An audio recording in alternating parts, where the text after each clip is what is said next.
it into against a mirror, right now you can't read it. But if you wrote it as if it was that mirror image, it looks like utter gibberish. Think about it. You write, most people write, and they're writing tips to one side. The letters flow to the right in English, typically. So if you were to start writing it from right to left, and everything go the other direction. We should qualify it's not just English, it's anything that uses the European. Yeah. Yes, European that uses the Gregorian alphabet, right? Yes, I believe that's the proper phrase to use. That's the right. But speaking of his mirror script, so did Da Vinci use a mirror, or did he simply learn how to write backwards? He learned how to write backwards. Okay. So he perfected it so that he was writing it the wrong way. He was also known for writing a southpaw. He was a lefty. And in that time, if you wrote with your left hand, you were the devil. It was a sign of the devil, and anybody who wanted to write left-handed learned to write with their right hand. Yeah. He rebelled against that later in his life and went back to using his left.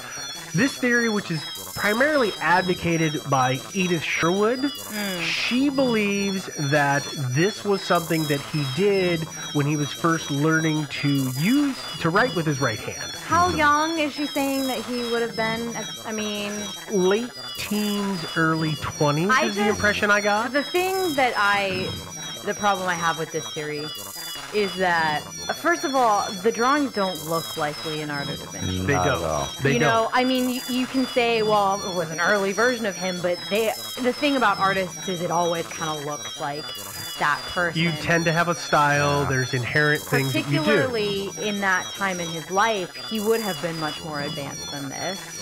It's also been pointed out that because of the cross-hatching that is used, some of the hatching believes that it was he wrote it with his right hand and he drew it with his left, and the hatching flows in the direction that he would have done it with his left hand, which is from right to left. He would have gone up or down, but it would have been done.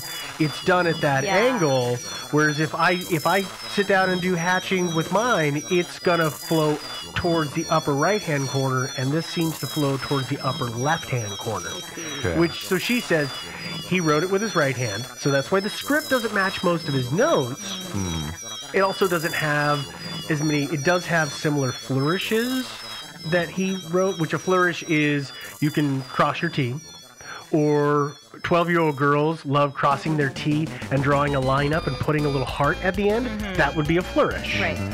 Or dotting your eyes with a heart. Yes, those kind of things, or anything that is beyond what is needed to make it a little prettier, is an easy way to think of what a flourish is for. I mean, this whole theory, I agree, there are holes in the theory. And here's what I really found to be the issue is, okay, I could see that maybe he invented a language, the drawings don't match, but let's just say he was goofing around. Okay, so he was just doing it in a different style. Maybe he was drawing with the pen in his mouth. Maybe. Yeah. But the problem is, Da Vinci was known for drawing little things into his drawings, and there was little codes, evidently, that he would put in. And once people start grabbing this, they start seeing what they want in the images, in the illustrations, and suddenly there's little spikes off the edge of a leaf, and suddenly people say, oh, you see that? That spells Leo if you connect the edges, and it's seeing what you want to see. And that's where at first I thought I was like, wow, this is really cool. This kind of makes sense, and then it went to shambles on me. And it makes sense for me when we look at the maidens in the bath, for instance. I can see how somebody could say this artist evolved into Leonardo da Vinci. The plant stuff, though, is really what trips me up because it's really awful.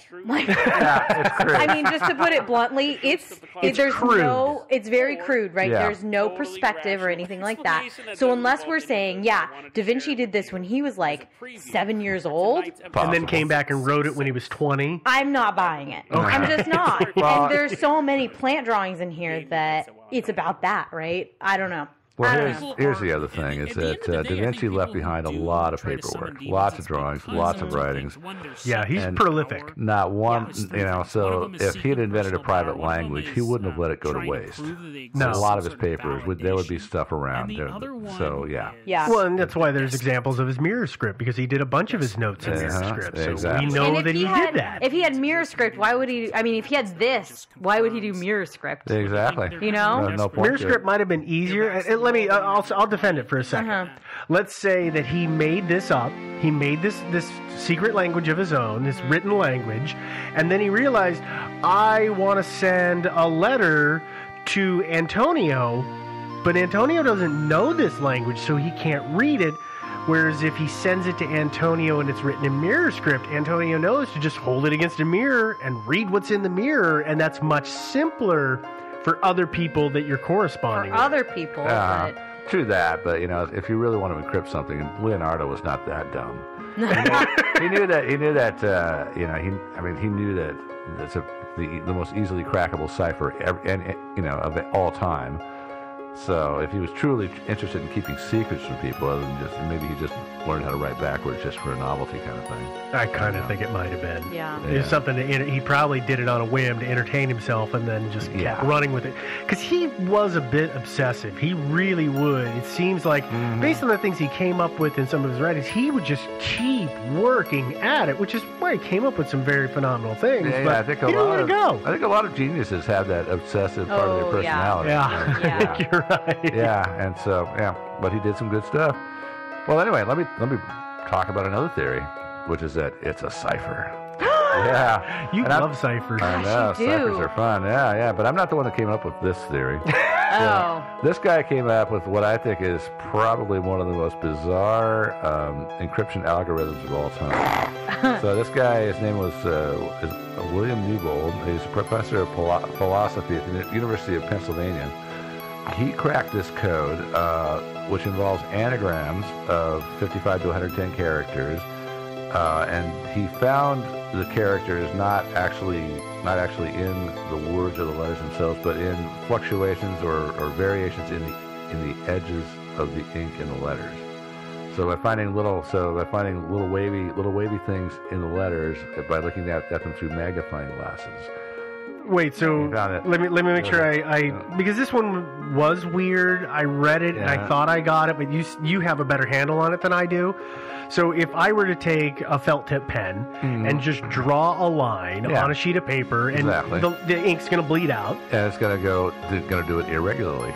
Edge, and that's how he deciphered it. Apparently, that's my understanding of how it works, and then so there's information contained apparently in those little irregularities, and then he converted that information into letters, which were themselves anagrams, which had to be rearranged to form a coherent message. For what, 272 pages? Yeah, exactly. Worth of... Well, it wasn't a 170,000 character anagram, no, but it was anagrams of between 55 and 110 letters, and so it's like, as an encryption technique, I can't think of anything more unreliable. Or difficult. So it's bizarre. But there are other people who have thought about it. I mean, there are people all over the web who believe that this is actually a cipher. There was a guy named John Manley in 1931. He wrote a critical paper about Newbold's theory, and he did point out, as I just did, that the unreliability of anagramming for cryptography is just, it just totally shoots a hole in the whole thing. And nobody does ciphers with anagrams, right? I mean, that's not a real thing. That's a thing you do when you're like in second grade and you think you're cool. Yeah. If you're actually trying to communicate information to somebody, you don't just rely on, you're going to be able to totally rearrange these words into the right word. Well, particularly in a language like English, but in other languages too. If you have a friend who's like, and you're both totally really geniuses at anagrams, and some people are. Yeah. Not me, but some people are. Then I suppose you could actually communicate doing that, but for most of us, it's not going to work. Yeah. Yeah. Okay. That's an issue. So as far as it being a cipher, if it is a cipher, it can only be one kind of cipher, and that is a substitution cipher. Because if you look at this page, this is from page 75 of the manuscript. If you look at the two words that I've underlined. Oh, yeah. They're identical, correct? There's 3 of them on this one page, yeah. Yeah. All right, so if it's anything other than a substitution cipher, then if it's some really sophisticated kind of cipher, then the odds are that, say, an 8-letter word are going to be translated by the sophisticated, say it's a one-time pad, that the encoded text is going to be the exact same word, especially 3 times on a page. Statistically, that's just not possible, or it's possible, but it's like infinitesimally small odds of that happening. Unless it's a name. Yeah, well, unless it's a name. Like yeah. it's the name of a city or something like that. Yeah, well, I don't think in this particular case it is. No, on that particular page of the folio, later, it's not. But so anyway, as you guys know, I don't know if we've mentioned it before or not, the NSA actually had their hands on this thing for a while, and they actually noodled around and tried to make some sense of this, and they were not able to. But if you look at this, that word has to be, since the word appears more than once, this can only be a simple substitution cipher. And so for our listeners who don't know, and you should know if you've been listening to us, but I'll tell you what it is. It's a word where a letter or a symbol is represented by another letter or symbol. So in other words, A would be D, B would be F, C would be X, D would be M, like that. So it's not in any sort of pattern. And then you substitute those letters whenever you substitute one for the other. And so if the NSA had their hands on this, and it quite obviously is a substitution cipher, if it is a cipher at all, then they would have cracked it in about 3 minutes. Not 3 minutes, 30 seconds. yeah. So they do have some big brains that are really into that stuff. Yeah, so it cannot be a cipher as far as I can tell. Okay, well, we'll move on to our next theory. Yeah, this is pretty exciting, actually. Yeah, well, what would you title this theory? I would title this theory, Stephen Bax has solved the mystery. Okay. Well, we were lucky enough to do an interview about this with a gentleman who has been in the news lately by the name of Stephen Bax, but let's let Dr. Bax introduce himself. Yeah. Okay. My name is Stephen Bax. I'm a professor of applied linguistics in the University of Bedfordshire in England. And my particular interest in the Voynich manuscript is to try and decode it from a linguistic point of view. And others have looked at it from a historical point of view or looking at the pictures and so on.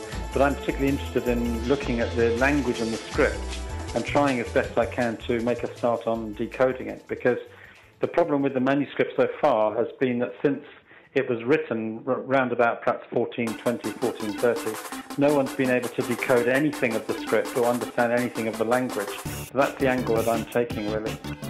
So Dr. Bax has obviously done a lot of research on the manuscript. Highly qualified guy. Very qualified, I would say. Probably almost as qualified as us. Maybe a little bit more. We could be gracious on this one. Yes, okay, very fine. gracious.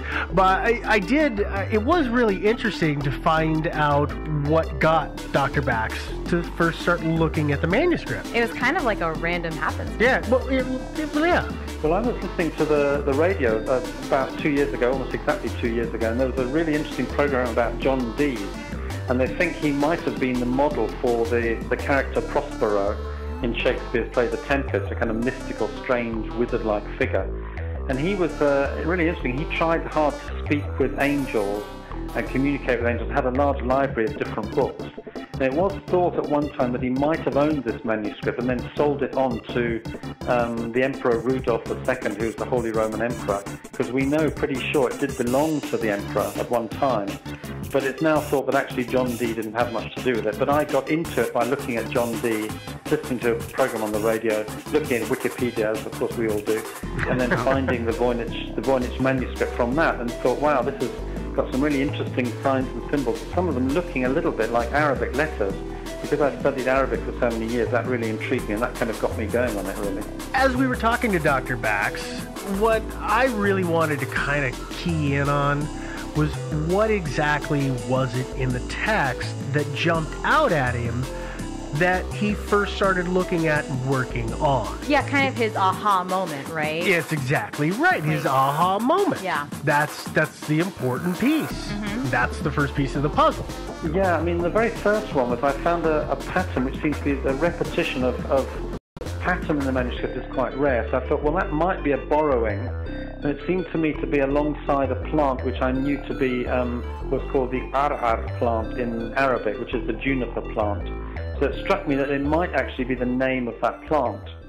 Now, I'm not entirely sure that that's correct anymore, but that kind of got me started on looking for the plants, and particularly the first word on each plant page. Because in medieval manuscripts, that's usually where the name of the plant was. The first word was the name of it. So then I started to look at other ones, and besides that, there's a really interesting picture on page 68 of the manuscript, which has a big circle. In the middle, it has a face of the moon, with a rather sad, gloomy face actually drawn on it. Beautiful little picture. The top left-hand corner, there are 7 stars, which people reckon are probably the Pleiades, the 7 sisters, in the constellation of Taurus. So I took somebody else's idea, which said that the word alongside these 7 stars might be the word Taurus. And basically I split it up into the letters, thinking the first one's probably a T, the second one probably an A, the third one could be a W sound because of the old form of Taurus is Tawur. The fourth one would be a R. And that kind of way, then comparing that with other words and other names of the plants, it seemed to me that there were some patterns going on which would help to lead us to a fuller decoding later. But I should just emphasize that at the moment it's still provisional and it's still very, very small. I mean, when I tell people I've deciphered 10 words of a 35,000 word manuscript, they usually fall off their chair. But the point is nobody's ever done any before at all. So I suppose even one word, if you can say with confidence, then that's kind of something. The key thing from my point of view is to look for proper names. And that's partly because previous analyses of language, for example, the decipherment of Egyptian hieroglyphics in the 18th and 19th centuries, that was the way that they did it. They looked for proper names like the pharaohs, Ramesses or Cleopatra, and once they'd thought they'd found them, they worked out each letter, for example, K, Cle or Pata, they worked out each letter and the sound related to it. And so they built up a system of sounds and signs. And then from that, they went on to find out that, in fact, that particular language was related to Coptic. So they started with proper names. And I thought it would be useful to try the same approach with the Voynich manuscript. And people have tried similar things before. But I think partly my background in other Oriental languages, such as Arabic, and other languages with different scripts, gave me a kind of handle on which I think helped me to make some progress on it. But you don't have a Rosetta Stone, do you? Well, no. I mean, that would be the beauty of it. But unfortunately, we don't have any other manuscript or any other text of any sort with the same letters and symbols as the Voynich manuscript, which is one reason why it's so fascinating. It's the only text in the world which has these letters and symbols. But it has a lot of them. I mean, there are 35,000 words in the text, but we can't read any of them, so it's very frustrating as well. And so we asked Dr. Bax about some theories that perhaps the language that is in the document, in the manuscript, is the written alphabet or the written language of an extinct language. And here's what he had to say. Well, the extinct thing, I didn't actually say that. I mean, what I suggest is that the script has definitely become extinct because no one else has used the script. So that the language underneath could well be a language that has modern descendants, or could be a fully existent modern language. I mean, let's take the example of Armenian. Let's imagine that it might be Armenian. Well, you then say to yourself, why, if the language was Armenian, why would they write it in a different script when there's a fully formed Armenian script they could have used? So in other words, it must be some group of people who had to devise a script for themselves because there wasn't a script already there for them. And some people have suggested, interestingly, that it might be Romani, as a kind of gypsy language, which also has interesting Indian roots, because obviously the Romani tribes are supposed to have come from India and migrated across Asia into Europe. And that's quite an intriguing idea. I'm not saying I believe that idea, but it's intriguing because, of course, they are a group who didn't have their own script, who would have had to develop their own script if they wanted to encode all of this knowledge that they had. And then arguably you could argue that group might have been suppressed or died out, and their knowledge and their script died out with them. But yet still we have the Romani language around, which we could use to interpret it. And that does actually have a bearing with Egyptian hieroglyphs. Eventually, Egyptian hieroglyphs were shown to encode the Coptic language. which existed but had been suppressed for many decades and didn't have its own writing system. So there are kind of parallels which make you think it could be something like that. So one of the places that we ran across Dr. Bax, he's kind of all over the internet right now, was his Reddit AMA that he did, Ask Me Anything. And one of the theories that was floated in this was that it may have been written by this Italian explorer, Nicola